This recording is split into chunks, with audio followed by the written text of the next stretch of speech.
यह कहानी है एक रहस्यमयी गांव कालापुर की।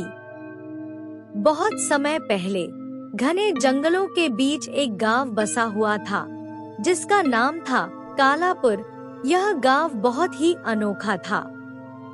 यहाँ के लोग कभी गांव से बाहर नहीं जाते थे और न ही कोई बाहरी व्यक्ति रात में गांव में रुकता था।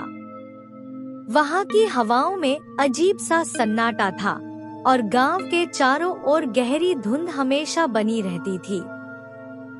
एक दिन एक युवा यात्री रवि इस गांव में पहुंचा। वह गांव के बारे में सुनी हुई रहस्यमय कहानियों से बहुत रोमांचित था और सच्चाई जानना चाहता था। गांव के लोग उससे विनती करने लगे, रात होने से पहले चले जाओ, यहाँ रुकना सुरक्षित नहीं है।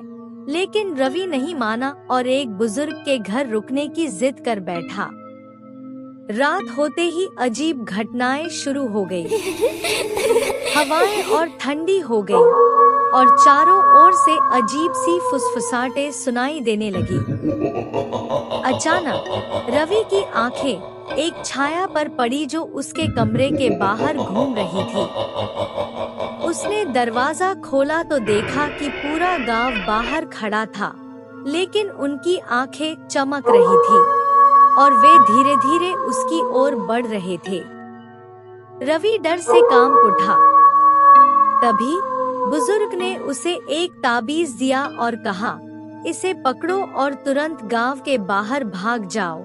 रवि ने हिम्मत जुटाई और ताबीज को कसकर पकड़ लिया। जैसे ही वह गांव की सीमा के बाहर निकला, उसके कानों में भयानक चीखें गूंज उठीं और पूरा गांव धुंध में समा गया। अगली सुबह जब रवि ने पीछे मुड़कर देखा तो वहां कोई गांव ही नहीं था, बस जंगल फैला हुआ था। रहस्य क्या था? कहा जाता है कि कालापुर एक श्रापित गांव था जो सदियों पहले एक तांत्रिक के श्राप से धुंध में समा गया था।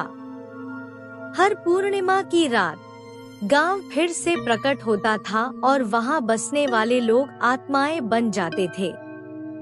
जो भी उस रात गांव में रुकता वह हमेशा के लिए गायब हो जाता। सीख: कभी कभी कुछ रहस्य अज्ञात ही अच्छे होते हैं। हर जगह जाने और हर चीज का जवाब पाने की जिज्ञासा हमें खतरे में डाल सकती है।